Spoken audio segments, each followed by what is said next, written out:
All right. Some good movement.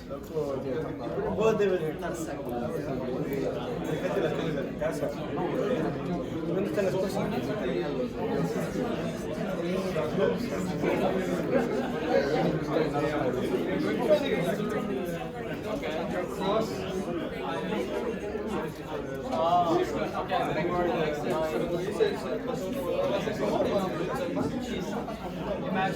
Okay.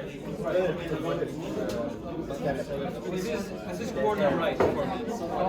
Top left for you.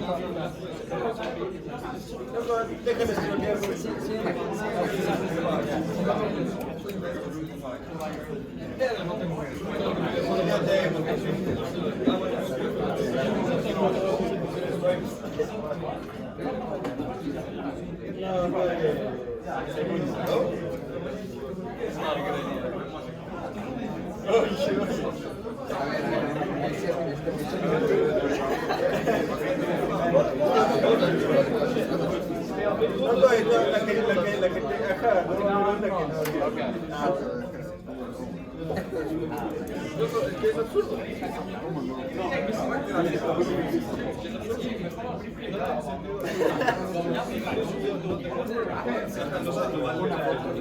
We are five.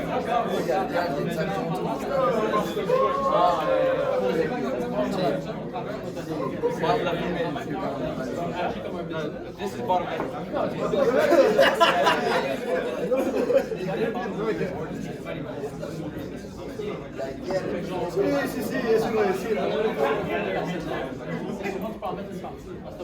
Okay guys, well while everyone is feeling energized, because we just did some jumping jacks and took a break and then did that fun photo, which I know everyone was super thrilled to do. Thank you for allowing me to do that. I appreciate it. It's always a pain in the butt doing photos like that. But thanks a lot. It means a lot to us. Okay guys, I'm going to jump into...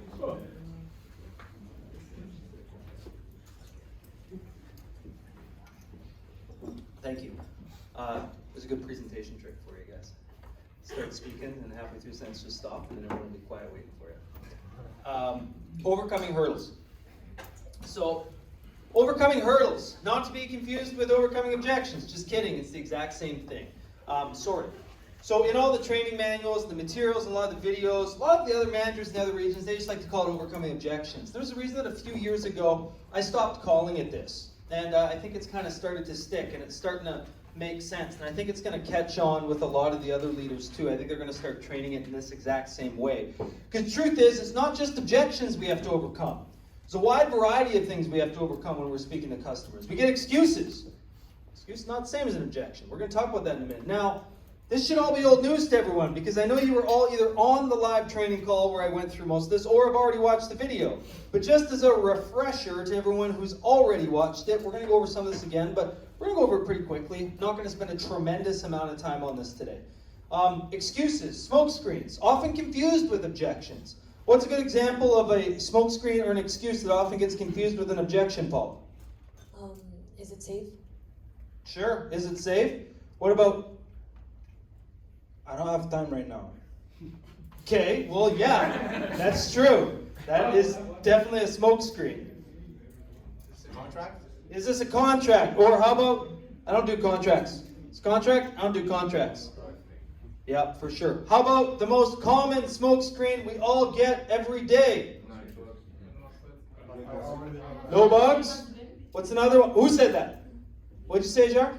I have to ask my husband. I have to speak to my spouse, my husband, my wife. I think that, to me, no bugs and spouse, two most common ones I get. Husband's not home, he deals with this. If you knocked on the door and the husband was home, he would have said, my wife's not home, she deals with this. Sometimes it's true. Usually it's a smoke screen. We're going to learn a little bit about the difference between those. Questions, concerns, objections, excuses. These are all hurdles that we must overcome. Not just objections. Objections is one of them. It's certainly one of the more challenging ones of those three, but not the only thing. So the first time that a prospect raises a hurdle, you should never really address it as a concern or an objection. So why would I say that? Why shouldn't I treat it as a legitimate concern or a legitimate objection the first time I hear anything? Because a lot of times what we'll get, and especially when we're starting out, and I remember when I was a rookie, a lot of times a customer would ask me a simple question. Hey Jordan, know my name, but they'd say, is this a contract? And I'd be like, well, yeah, it's a contract, but it's got a full money-back guarantee, and we'll reservice in between, and we use really safe products, and you don't have to worry. We've been in business for this many years, and we have a 4.9 star rating on Google, and all those things are awesome, so you should still do it, but yeah, it's a contract. How do I answer that now? Yes, it is. Yep, for 1 year. Why? Because it's a question. Simple questions get simple answers. You are often going to elevate a simple question into a big hurdle or a big objection or a big concern in your mind, when in reality, a lot of the times, it's nothing more than a question. Is this safe? Yep, totally safe. No worries at all. Cool. Thank you.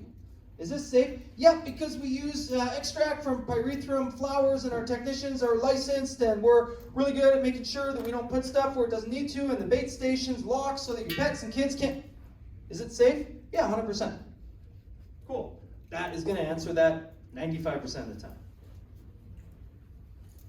So we got to be careful with questions, because questions is one of those ones that, especially when we're starting in this job, when we're learning how to sell, and we've never done this before, a lot of times in our minds, we hear a question, we're like, oh my God, pardon me, oh my gosh, they want to know if it's a contract. I got to talk about all that contract stuff, all the benefits of the guarantee and the money back and all those things that Jordan Fiddler told me about at the training session. I better tell the customer about all. Is this a contract? Yeah, for 1 year. Okay, cool. Right? I'm getting ahead of myself, aren't I, on my slides? So let's go back to excuses, because this is one too that often gets mishandled right off the bat. So a customer will give us, especially early in the process, a lot of times they'll give us what I like to call a smoke screen. Okay, so they'll give us the, like Hajar said, my husband deals with this, you'll have to talk to him. Or my wife deals with this, you'll have to talk to her. Dude, Brendan Quinlan, our CEO, guys knock on his door. You know what he says? You gotta talk to my wife, she handles all this kind of stuff. He says that! He is the CEO of a door knocking company, he says that. Dude, people don't need their spouse's permission to do something like this, typically. Not always, I shouldn't say not always. Some do. I won't pretend to know the family dynamics of every single situation. But usually, if they want something, they'll get it, right? And then their husband or their wife will come home and they'll say, honey, you're gonna be so happy to learn what I took care of today. Remember those ants that we were talking about, we need to do something? Well, I finally did it. So sometimes it's true, right? Sometimes it is true. Sometimes we don't know the dynamic. Sometimes they've just decided that they're absolutely really going to talk all these decisions through. You know what? Usually that's not true. Usually it's a smoke screen. And what does a smoke screen kind of mean? So to me, a smoke screen means something really simple. Do we have it on here? You haven't caught my attention. You have not gained my interest. Or maybe I don't believe you're credible. But usually, it's you just haven't caught my attention, and quite frankly, I'm just trying to get rid of you. I'm going to say what I got to say to get rid of you, and I think I'm being nice. Because I'm not telling you, no, I don't want this. What I'm saying is, I'd have to talk to the wife, I don't know, man. Yeah, maybe if you're around later, come back. And then you might get really excited. You're going to come in, you're going to be, dude, I got this best lead. He said I could come back. He said he would do it if his wife said yes, and he thinks that she will. And if I just come back and catch her when she's home, I'm going to sign this one up. And so I'm going to go back and back and back and back 10 times. I remember that's what I did. I remember Brendan and I, our first day, starting the first year together, same day, Jacksonville, Florida. We're out knocking doors. We both came back to the car at the end of the day. How'd it go for you? Awesome. How'd it go for you? Amazing. Dude, I got 10 leads. How many you got? I got 12. How many sales? Well, I don't have any sales, but oh my gosh, I have so many people that are going to buy tomorrow. Because they all told me that. There was just a smoke screen that they gave us all and told us to come back later.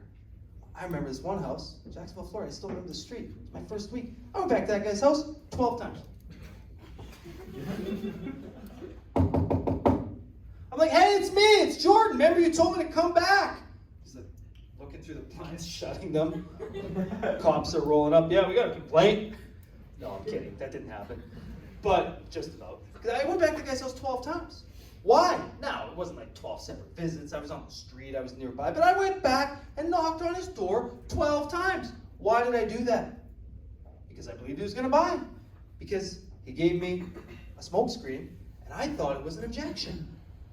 I thought if I could just talk to his wife, and she was just around when he was there, that they would sign up, because that's what he told me. That was never the reason. It was a smokescreen. It was an excuse. The real reason? Couldn't tell you. I have no idea. I didn't find out because I never got past the smokescreen.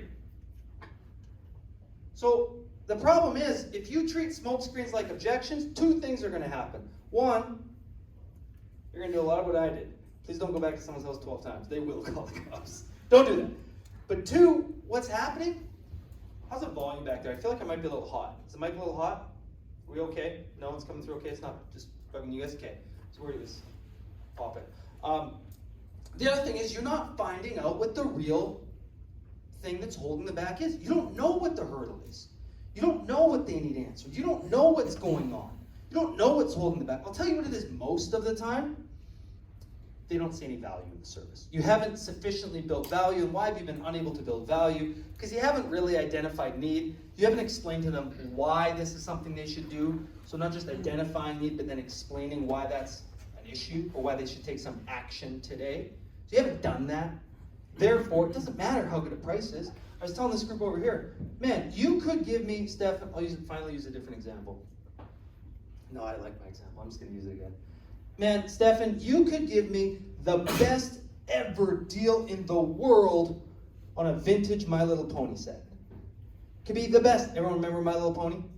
Yeah, it was a toy when I was a kid. Maybe I'm a little older than you, so maybe you don't remember that. It was a toy. Stupid action figures. They were super, super popular. But Stefan, you could be offering me the best deal in history on a vintage My Little Pony set. It simply wouldn't matter to me. It wouldn't matter how good the deal was. Because I don't want it. So if you can't get them to want this, if you can't build value through identifying need, showing them why they should take some action after you've identified that need, then build value in our service, explain the scopes, and told them how we're going to meet that need. If you can't do that, it doesn't matter how good the price is. If you can't figure out what the objection is, and oftentimes, especially when you're all starting out, the objection is going to be really simple, or the hurdle, pardon me, is going to be really simple. And that hurdle is going to be, you just haven't really caught my attention. I don't want this. It's the My Little Pony set. Think of that one. It doesn't matter how good the price is, how good the deal is. If this is a one-time offer on a My Little Pony set, and if I don't buy it now, I'll never buy it, and it's the best price ever offered, it's irrelevant. Because I don't want it. Now, maybe you could sell me the My Little Pony set. It's possible. Maybe you could build some value in it. Maybe there's some need. Maybe that need is, hey, My Little Pony sets are normally very expensive. Many people can't buy them. There's a great resale on them. I'm going to give you a steal of a deal, and if you are willing to shell out the $2,000 for my vintage My Little Pony set, well, you can go ahead and flip that for $4,000. Well, hey, all of a sudden now I might have some interest. Okay, so that's not the same example with pest control, but you get the idea and the point that I'm making. Smoke screens, man, they're going to catch you a lot of the time because you're all going to treat smoke screens like objections. You're going to be scheduling to come back when the husband or the wife is there and trying to catch them at home, and that wasn't the issue. It didn't matter. It was completely irrelevant the entire time. Because you didn't really catch their attention, maybe, or maybe you didn't build any value, so it didn't matter. They didn't want it. And so instead of just telling you, instead of just saying, hey Jordan, I got to tell you the truth, man, I don't want this, I don't see any value in it. You know how many people are going to say that? Jordan, how many people are going to say that? Jordan, you've done a great job, but I got to tell you, man, I just don't want this. You just haven't built any value for me. No. Zero. Zero people are ever going to say that to you. But I promise you, many, many, many, many, many, many, many will be thinking it. Usually, they're just too nice, or they don't even understand to say it. They couldn't even say it that clearly if they wanted to. This is why we're ahead of schedule, because I didn't talk. Excuses continued. So, what's the best way to? Did I miss stuff there? Yeah, I sure did miss it. So, what's the best way to overcome an excuse or a smokescreen? Pre-resolve it. Create some interest. Grab their attention. Make them feel like they should listen. How do we do that? Well, what have we been talking about? Third. Party. Sorry, what? Third. Party. And one more time. Third party. Thank you. Third party, super valuable. Gonna help a lot. Why? Why does third party work so well? Why do we talk about it? Why do we keep mentioning it? Anyone know? Why is third party effective? Why does that work? Go ahead. Gain credibility. Thank you. Nailed it. Credibility. One of the things we have the shortest supply when we're knocking doors. Going around door to door. Dude, I don't even want to talk to door-to-door guys. And I'm a door-to-door guy. Why? Most of them aren't very credible. There are scams. And even if they're not scams, they're usually just bad at it. They're just not good. They're not going to be able to talk to me as a human being. They're going to stand there and they're going to recite their memorized pitch. Guys, if you go out there and you're a pitch reciter, you're not going to make many sales. Right? If you go out there and, hi, my name is Jordan. I am with it. You're not going to make many sales. We need to not be giving presentations out there, guys, but we need to be having conversations. Right? Conversations. It needs to be a two-way street. If this is a one-way street, you will absolutely make sales. You will make sales. If you are just a presenter out there, you're going to make sales. 100%. You know which ones you're going to get? Go back to Jordan's. The 25 pointers and down. Right? And there's 25 pointers out there. Right? They exist. If you go out there and just give presentations and you don't hit the magic closing from it, you don't do those things, you're going to get sales. 100% you will get sales. But not enough. Not enough to make this worth your time. Because guys, you've chosen to do a hard job. Right? You've done something that most of your friends told you you were crazy for doing. You've done something that your parents might have tried to talk you out of. Right? You've done something that maybe you're not even 100% sure about. This is a tough job. Guys, if you're going to do this tough job, do me a favor. Make some money. Please. If you're going to go through this and you're going to do this, you're going to go through the pain that this summer will be, and there will be days where there's pain. There will be days where you regret that you ever met Ayla or Paula or Phil or Jordan or Eddie or me. You will curse our names some days. Oh, freaking gosh. Why did they ever put those flyers out in my school? Why did I apply this? Oh my God. There will be days where you feel like that. Now I hope that's not the majority of days. And if you study and you listen and you learn and you work hard and you improve, and if you got that why that makes you cry, then I hope that's not the majority of the days. But I gotta tell you guys, there's days where I'm pissed off that I heard about pest control. We're all gonna have those days sometimes. That's okay. You don't have to have no days like that. But you do these things. You put your truly best effort into this. You're diligent. You're disciplined. You're consistent. It's a word I've heard come up a lot of times today. Heard the word consistent come up a lot of times today. There's plenty of guys in this company that have sold more in a single day than me. Tons of guys that have sold more in a single day than me. In fact, there might even be people in this room. Anyone done greater than 13? That's my number. No? Okay, not in this room. But there's lots of guys in the company that have done more than 13 a day. There are. You know what there's not? There's not anyone who sold more than me in the summer. Not in Canada. In the US, there's a few guys. We got some 1,000 account reps in the US. Those reps exist, by the way. 1,000 account reps. There's reps that have done 1,000 in a summer. 100%. There's reps that will do 1,000 this summer. Okay? So they exist. But they're few and far between. There might be reps who've sold more in a day than me, but there's no one in Canada who's sold more in a summer than me. Why? Why is that? It's really simple. I am not the best salesman in the company. Contrary to popular belief, I'm not the best salesman. I should say contrary to popular belief. That was egotistical way of saying that. Contrary to what one might think, to be the top producer in a year, you don't have to be the best salesman in the company. That's what I meant to say. You know what you do need to be? The most consistent. The most consistent. Yes, you must be. You have to be. Plain and simple. No other way to succeed in this job. There's jobs where you can be inconsistent. You can have that flash in the pan, succeed 100%. This ain't one of them. If you're looking for a job that you can put your best effort in 50% of the time, please let us know. It's okay. It's not for everyone. This is a job where you need to, it doesn't need to be 100%, but it needs to be consistently high. It's like I said, there's reps that have sold more in a day than me. There's reps that have sold more in a week than me. There's no one who sold more in the season. Why? I go out every single day without fail. Eddie wanted me to talk about something, and I heard him talk about it, so I'm going to say it now. I decide well in advance the effort that I'm going to put in. I decide well in advance what my schedule will be. I decide well in advance what I'm prepared to do. So then when it comes to do it, I don't negotiate. I don't negotiate with myself. Because I already decided that a long, long time ago. Usually months. Sometimes years. But certainly days or weeks. I already decided. I don't have to get up. I didn't have to get up today and decide if we were doing this all-day training session. That was a bad example, maybe, because obviously there's many people involved, so I had to schedule it. But you know what? I don't have to decide if I'm working at 9 a.m. on a Monday morning on a Tuesday in November. I don't have to decide that.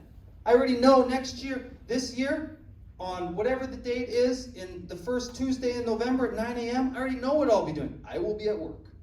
I don't have to decide. And guys, I set my own hours. I set my own schedule. I don't have a boss. No one tells me where I have to be at a certain time. I do not negotiate with myself on the things that I committed to do to myself. Because I'm just not prepared to do it.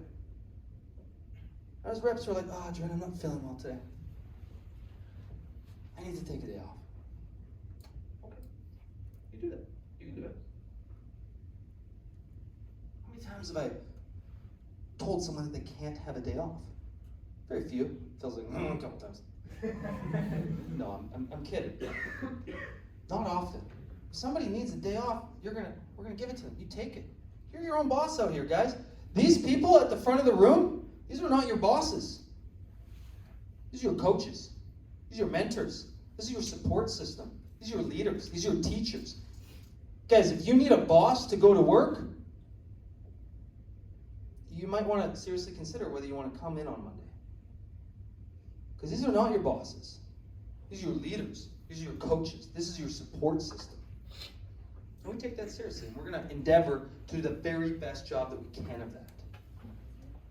What we're not going to do is we're not going to negotiate with you. And I certainly hope you're not going to negotiate with yourself.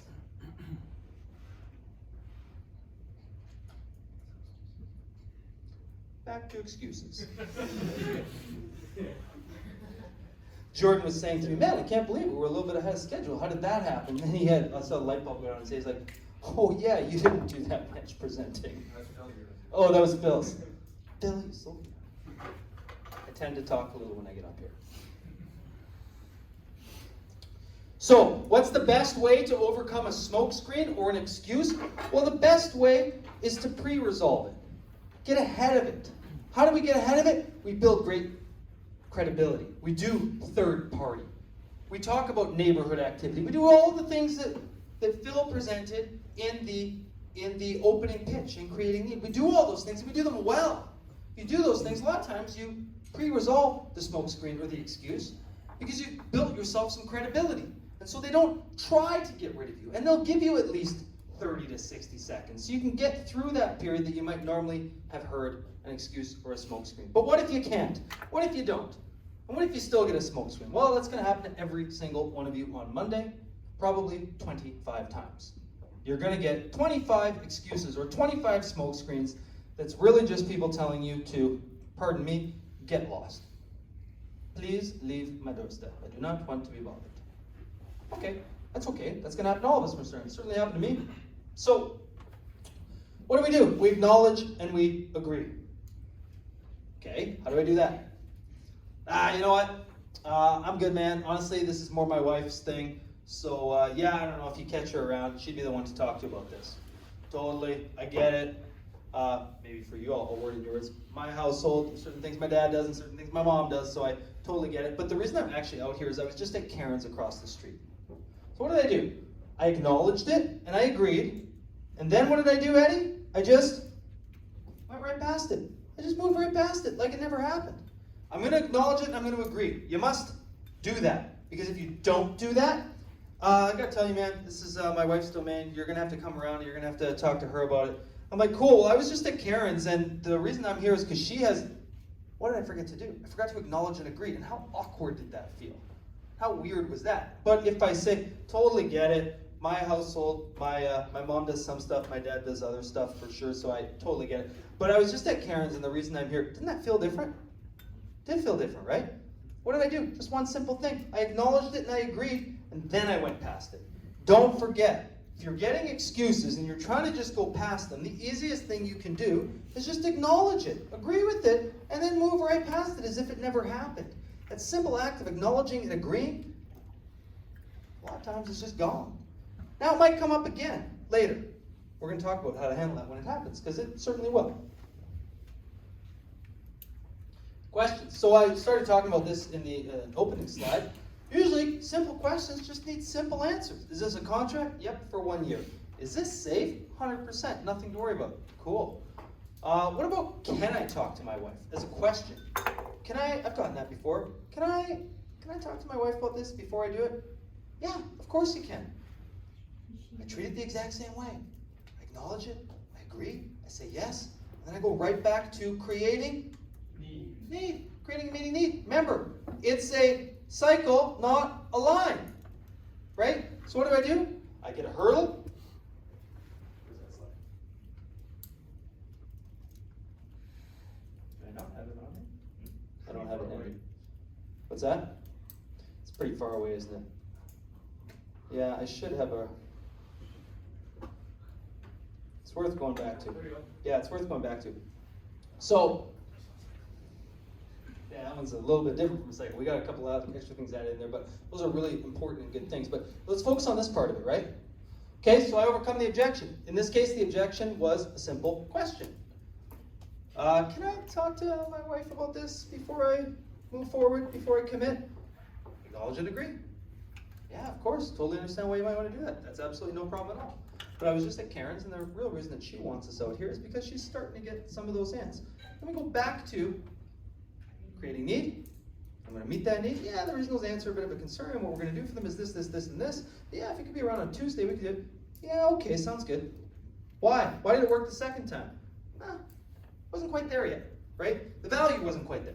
So what do? We acknowledged it. We went back to creating need, built some more value up, maybe even built a little more urgency, and we tried again, and this time it worked. Remember, this is a cycle, not a line, and it only goes one way. This thing only turns clockwise, guys. You can't turn it back.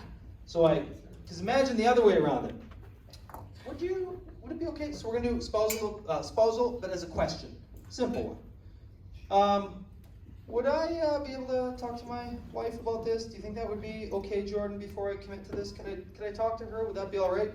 Passive person. I've gotten that question. You guys have all gotten that question before, right? It comes up. It's certainly someone who's more passive. They're not a real aggressive alpha person, but they're at, could I talk to them about it before I commit to this? Yes, of course you can. Absolutely. No problem at all, Mr. Jones. So does Thursday or Friday work for you? What did I do? I went backwards. Or, alternatively, I skipped these. But really what I did is I just went backwards. So I went objection. Now, that's a silly example, and maybe it seems more silly, but what if it was a different one? Like there's different hurdles we could get. Maybe it's a legitimate objection and we work to overcome it. And it's like, well, I don't know if I can pay it on my credit card or this, that, or the other. And maybe you work at it, you find them a solution to their objection. But then immediately you're like, okay, so does Thursday work for you? I don't know, I got to think about it still. Right? So really important. And after we overcome this hurdle, whatever that hurdle is, don't forget, create need again, or identify more need, or talk more about the need, get into some more details. Back to meeting that need, then close again. Now we're ready to go for that close. Now we know closing's a process, not an event like Jordan taught us. And so when you see close on here, I hope you figured out right now what this really means is not closing, because closing is a part of the entire process, right? Jordan told us about paperwork, building rapport. These things are closing. What does this really mean? It just means asking for the sale. This should actually be replaced. I think this sales cycle is getting a little outdated for us.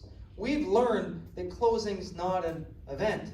We know that. Closing is a process. And so on the sales cycle, this isn't really closing. What this should say is just asking for the sale. Right? But before we ask for the sale again, We got to do a little bit of work because we're not ready to ask for the sale again. And that work is we got to go back to creating and meeting that need, and then we're ready to ask for the sale again.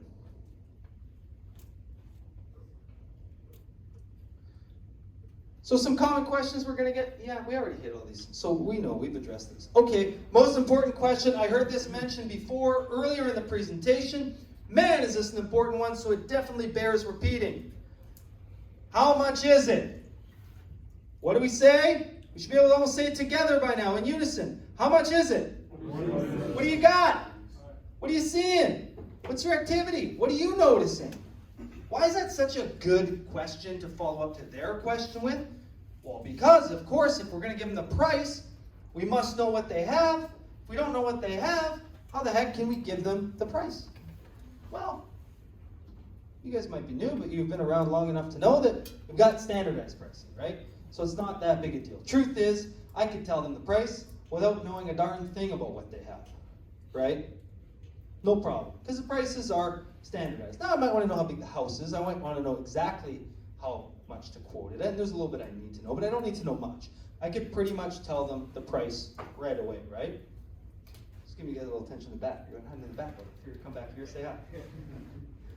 So truth is, we could give them the price, but we're not ready to. Because I'll tell you what, once again, if you haven't built enough need, value, and urgency, you might want to write those 3 things down. If you haven't built enough need, value, and urgency, then it don't matter what the price is. You ain't gonna get a darn deal. Because just like My Little Pony, doesn't matter how good the deal is, I'm not buying it unless I want it. I don't want it unless I think I need it. Unless there's some, and I'm not deciding today unless there's some urgency. What's our urgency? Well, it's a really easy one. What's our urgency? Phil, hear of him? There's 2 different kinds. Okay, go ahead. So, one being there's a discount that we're offering on Friday. Right.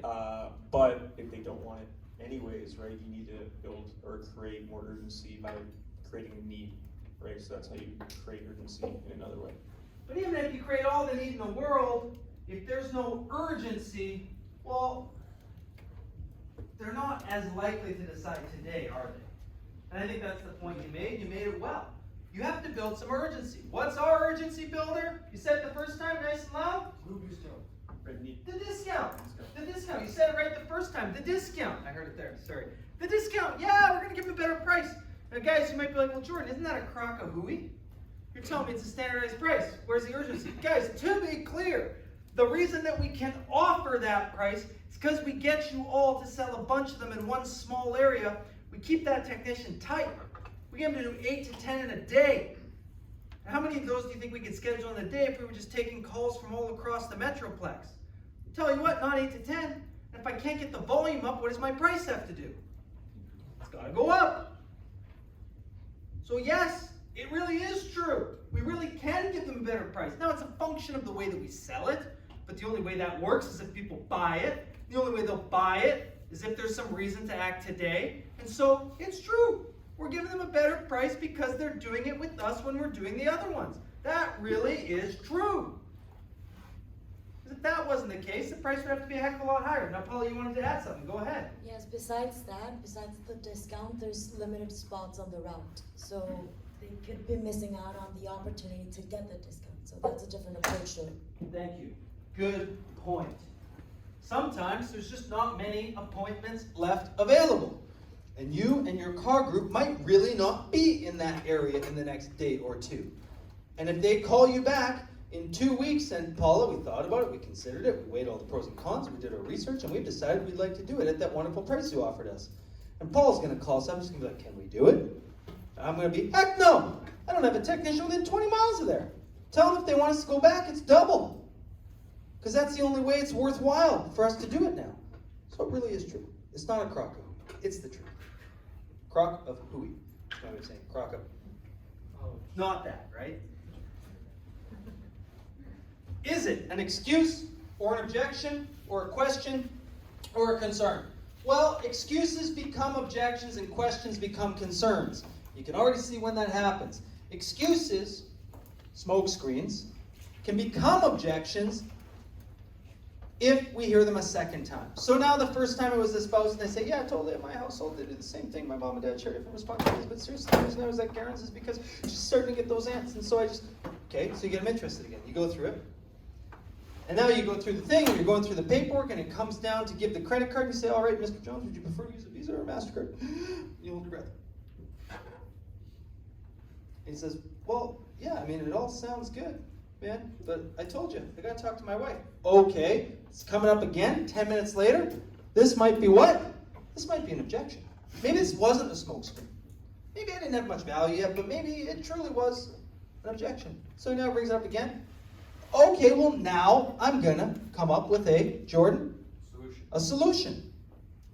I'm gonna have to overcome it. And if I'm gonna overcome it, the only way to do that is really simple. I need a solution.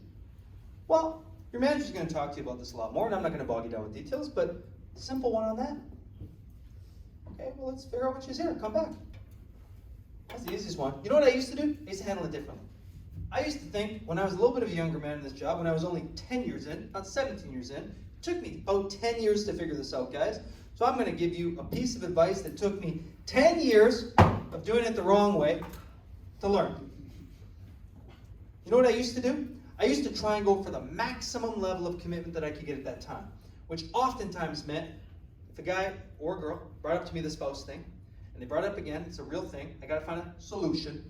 The solution that I would try and find is getting the maximum level of commitment that I could get. And what that often meant was they would schedule a time, I would get them to sign the contract, but I would say, give your credit card to the technician when he comes. Why wouldn't they give me my credit card? Because they weren't committed. They hadn't decided. And so I would say, hey, the best thing that I could do, I'm not going to get the credit card, I'm not going to get this guy or this girl fully committed, so I'm going to get the best I can. And the best I think I can get is I can get him to sign it, I can get him to agree, I can get him to schedule, but he's going to pay the tech. What do you think happens 75%, 80% of the time? Any guesses? Close. You know what would really happen? Tech just goes there and he's either not there or tells the technician to get lost. How many times do you think that has happened? You start to get a pretty annoyed technician, a pretty annoyed branch and service manager. How many liters of gas do you think they're willing to spend to keep going to my crappy, scheduled, signed but not paid accounts where I tried to get the maximum level of commitment I could but ultimately couldn't get full commitment? Why? Because there was an unresolved objection. Because what I was doing was I wasn't really resolving it. What I was doing by doing that is I was finding a way to not resolve it. It's not a very good sales tactic, is it? Finding a way to not resolve the objection, so I felt better, so I thought I had a sale, when really, if I'm being real honest with myself, I knew that that guy was probably never getting done. You know what I was doing? Cross my fingers. Not a very good sales tactic. I gotta tell you guys, crossing your fingers and hoping for the best, it's not a very good sales tactic. Tell you what works better. Do the work. Find the real objection. I'm going to give you a hint right now. It's in one of my future slides, but I'm just going to tell you right now because it's applicable. You guys listen up too. This is one that I kind of was recently thinking about and actually saw a video online that really clicked in my head. You want to know a great way of addressing the spousal one? It comes up again. Let's say before you even agree to come back when Mrs. Jones is home. Let's say you've gone through it, it's come up again, and you think it's a real objection, so you're going to resolve it by coming back when she can be there, speaking them together, and trying to sell them. It's not a bad right? That's a decent solution. It's probably one of the best solutions that I could find. That's definitely what I try and do. Let me take it one step further. Let me bring up a hypothetical with them. Okay, Mr. Jones, no problem. I can come back when she's here. But let me ask you this. If she said it was completely up to you, what do you think you would say? It's a good hypothetical. What if she said, yeah, it's completely up to you? What do you think? You'd say, well, I don't know, I think it's a little pricey. Now we're getting somewhere. Why is that good? Now we're getting to some objections. What does a price objection say to me? First of all, guys, it never means it's too expensive. What it always means is you haven't created enough value, which means you haven't identified sufficient need. Exactly. This usually comes down to one or two things. Now, sometimes price is a legitimate thing. Hey, if they have to choose between putting bread in the cupboard and buying pest control, I would encourage them to buy the bread. But I'll tell you what, that's not going to be the customers whose doors you're knocking on. We're knocking middle to upper class neighborhoods.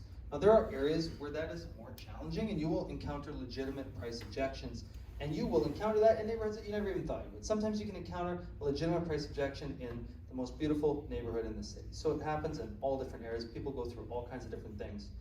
And I won't pretend to say that's never valid, because of course sometimes it is. I'll tell you what though, when people tell us it's too expensive, what that means 99% of the time is, Jordan, you have built insufficient value in my mind because you have insufficiently identified and explained the need for this service. No one is ever gonna say it like that, but that's what they mean. When they tell you it costs too much, that means you've missed somewhere along the way.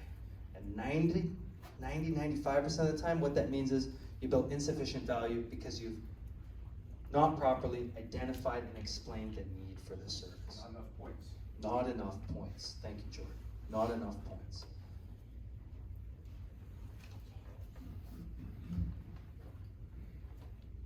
Is it a concern or an objection? Jordan, those sound pretty similar to me. I'm not sure I really understand the difference. You've told me about questions and excuses. Those ones are pretty simple. We understand the difference between a question and a smoke screen, of course. Nod with me. Nod with me. Give me some recognition. That's what I need. I need that. I need to know that we're all with me. Good. We're awake and we're with me. But how do I know the difference between an objection and a concern? And what the heck do I even do differently? Well, a concern to me is a question that maybe comes up again. Is this a contract? Yep, for 1 year. If I hear that question again later, yeah, but so this is a contract? They'll say it like that, right? Is this a contract? I don't know. I'm not sure if I want to do a contract. Okay, well, maybe this is still not an objection, but maybe this is a concern, because it doesn't need a solution, it just needs a better explanation. And that's the difference between a concern and an objection. An objection, and thank you, Jordan, because you put this into really clear words for us the other day, and I thought, yeah, this was a really good add to this, which is that an objection requires a solution. A concern just requires a better answer.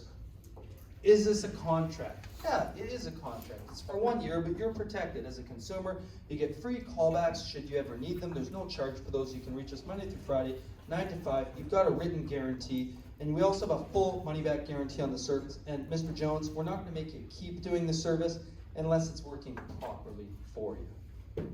Oh, I think that's still there. Good range. So that is how I answer a concern. I give a more detailed answer. I didn't have to come up with a solution. I just needed to give them a better answer. I need to give them more detail. I need to explain it better. I need them to understand better. Now, an objection is different, because for an objection, I have to find a solution. I have to overcome it. One of our leaders, give me a real good objection that we get that needs a solution. Help me out. My brain's fogging. Give me a good one.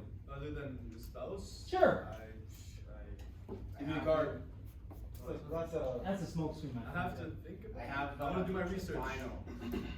Okay, those were both good, but I'm going to grab Phil's because that's an easier one for me. I'm going to take these low-lying fruit. I want to do my research. Wrong day. Good one. Wait, what was it? I want to do my research. That's a good one. That requires a solution. So to me, the other way I look at it is an objection is a legitimate reason why they might not or cannot purchase my service today, unless I find a solution. I need to do my research. This requires a little bit of good salesmanship too, because the truth is, they ain't doing no research when you leave. But they might have an actual objection, which is what it sounds like, and it's going to need a solution. One thing we will have in the binders for, I think, all the teams. So if you Google Insight, and then it's like in the corner, like on the actual internet, there's reviews of it. We printed it off and we'll laminate it so you'll have it in your binders. So it's a perfect example for an actual solution. Like, oh great, want to do some research? Well, let's take a look at it together. Or look at this, like 4.9 reviews. Might be enough to get them over the edge, but just a good example, kind of segue to. Yeah, that is a good segue. Has anyone looked up the Insight reviews in Ottawa, Toronto, Montreal, BC, Nova Scotia, Halifax? Has anyone looked those up? Have you seen what customers say? Have you read the reviews? Not just looked at the star ratings, but read the reviews? Please, do yourself a favor. You want to increase your level of belief. You want to increase your confidence and insight in the service you're selling. Go in there and read some of the comments. These guys do an awesome job and they care. So that's probably what I'd say. You know what, Mr. Prospect, I'm with you. I don't even go to a donut shop until I've checked their reviews. So I can understand why you might want to do some research. Can we agree that if the results come back good, you'd be willing to give us a try? There's a good one. Hypothetical. Well, I don't know. It's a little pricey still. Okay, well, guess what? You thought it was an objection. You were about to come up with a solution, which is show them the review page. I think we all saw where I was going with that, right? Guys, we're going to pull up that review page right then and there. Let's look. Let's go through it. Let's read some reviews. Yeah, I'll read them later when I have some time. Honestly, you're going to look at one thing, Mr. Jones. I know that. You're going to look at how many stars we have on Google. Let me show you. You know why? It's 4.9. You find me a service company, any service company, that goes to customers' homes and provides any service at all, and you show me a review or a star ranking higher than 4.5, and I'll show you someone who's got 5 reviews and 4 of them are from family members.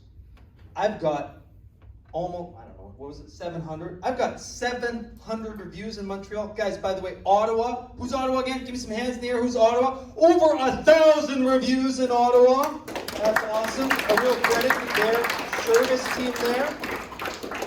Over 1,000 reviews and well over a 4.5 star rating. Not an easy thing to do. I'll just tell you guys, Ottawa's 4.6. It's hard. It's hard. It's hard to do. It's hard even for the best, and even when they care, it's still hard to do. Because how many times have you gone online and given a business that you loved using a really positive review? Anyone? Has anyone in the room ever done that? I have 2 hands up. 2. There's 2 hands up that have ever done that. Has anyone ever gone on a review on a page and given a shitty review to somebody who did a bad job for them? Okay, I got about quadruple the hands up. I got about 15 hands up now, 20 hands up. You see what I'm getting at? For a company that goes and provides home services, and by the way, is a freaking door knocking company, makes it even harder, because we get sometimes, you know what most of the Ottawa complaints are? You know who most of them are from? You. Well, not you personally, but you in general. Most of the negative star ratings are from us. From doing a shitty job of banging on the doors and pissing people off. They're not the service team. So it's funny. So they work real hard for it. It's a powerful way, and it's something you can do to overcome that. So what is that? So I'm going in circles, which I tend to do, but let me bring it back, because I usually do that, and I'm going to try and do it here. Which is, how do we overcome the, I want to do my research? Well, let's do it right now. Let's show you what you really care about. Let me show you right now. Here it is. And now what you're going to get, maybe, is, well, I need to think about it. No, fair enough. And so you know how you get ahead of that? You say, hey, can we agree that if it's a 4.5 star rating or higher, that you'd move forward with it? Well, what are they going to say? Maybe they'll say yes. But what are they often going to say? And I know you're already thinking it, Jordan. They're going to say they're not sure. Well, what does that mean? We haven't gotten to the real objection. This is not research. Research is, in my opinion, seldom a real objection. And if it is, then showing them the Google page is it. You're good. Let's move. Let's do it. Let's give me a try. Right? So we find solutions to these. So concern or an objection, and again, a concern doesn't require a solution. A concern just requires a better answer, a more detailed answer. Can I ask my question into this? Go ahead. Okay. How many objections would you think someone would have to bring up until you walk away? Roughly. Because you're talking about objection, solution, not the real problem, and continuing on with this person, but isn't it good to walk away at some point? There's no amount of legitimate objections that I wouldn't be able to continue talking for them with. You could keep going with that. Yeah, if there's legitimate objections. Now, Because when you say that, but there's a number of smoke screens. Now, if I'm not getting objections, because I'll talk about objections all day with someone if they're true Isn't it just objections, they don't but want to say no to you? yeah, maybe that's what it is. And so maybe at some point you just have to decide to move on with your day. Because I know Jordan's brought it up before, your time's valuable out there. You're not being paid hourly. Someone's paid hourly, their time isn't as valuable. Because as long as they're there, they get paid. Not you guys. You guys get paid for results, not time. Right? So you gotta be careful how you spend your time. Which means your time is even more valuable because you need results. And so if you ain't using it wisely, you ain't getting paid. So you gotta use your time wisely. So to answer your question, Jordan, and maybe it wasn't obvious what I meant by this. I probably just didn't express myself correctly, but however, if I got 5 excuses in a row, I'm gone. If I got 2 excuses in a row, okay, yeah, I don't know, I gotta talk to my wife. Nah, I don't know, man, it's not safe for my dog. By the time I hear that second time, tell you what, maybe one more like that. You know what? It's been a pleasure speaking to you. I gotta move on with my day. My name was Jordan. What was your name, by the way? Help me out. Mohammed. Really good to have met you. Have a great day. Why did I get his name, even if he said no to me? Because I'm going to the next door. What am I saying? Hey, sorry, Buggy. I was just talking with Mohammed next door. So I might not get a sale from everyone, but I can get something valuable from them. Because if I get more third party, I remember one time I did it 5 houses in a row. Didn't get the sale. Oh, yeah, sorry, good talking. My name's Jordan. What was your name? Mike? Okay, next door. Just talking to Mike next door. Didn't get that one. Oh, what's your name? Brenda. Okay, nice. I did 4, and on the 5th one, finally got it. I leapfrogged it. Not leapfrogged it. I went 5 and 4. The 5th house, I just went name, and then used the name. By the time I was at the 5th house, I was like, hey, I was just talking to Mike, Brenda, Jeremy, Jacob, and Jonah. They're like, you got my interest. You've got my attention. What the heck are you offering, man? You think I had that person at least listen to me? Heck yeah, I did. I knew 5 neighbors in a row. Guess what? They bought. Now, they don't always, because the first 4 didn't. This isn't foolproof. There's no trick. There's no magic. But there are tools you can use that are certainly going to increase your odds. Certainly going to gain you more points. Certainly going to get you more sales. I used to say this a lot, and I still say it. The difference between a really bad salesperson and a really mediocre salesperson and a really great salesperson, it's not really much difference. For the most part, not always, for the most part, they're putting in the same hours. Now, they usually use those hours differently, but they're usually there for the same hours. They're at the same correlations. They usually get home at the same time at the end of the night. They do tend to use their hours during the day differently. But they all get the laydowns, and none of them get the 100-pointers, right? Those 100-pointers, they're basically unsellable. It's almost impossible. So nobody gets the ones that require a ton of points, or maybe it's an infinite number of points because they were never going to buy. So there's ones that none of us get, and then there's ones that all of us get. But then there's the middle. And the middle is what separates the bad from the mediocre from the great. How many in the middle can you get?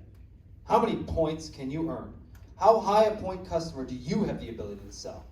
Because Jordan's, I'll tell you what, Phil's, Eddie's, Paul's, Ayla's, they can get pretty high pointers. They can probably all close 75 pointers all day, every day. And on a good day, they can close the 85 or 90 pointers. That's the difference. It's those people in the middle. Because none of us are going to get the 95 or 100 points. Almost never are we going to get those. And we're all going to get the laydowns. It's the middle that's the difference.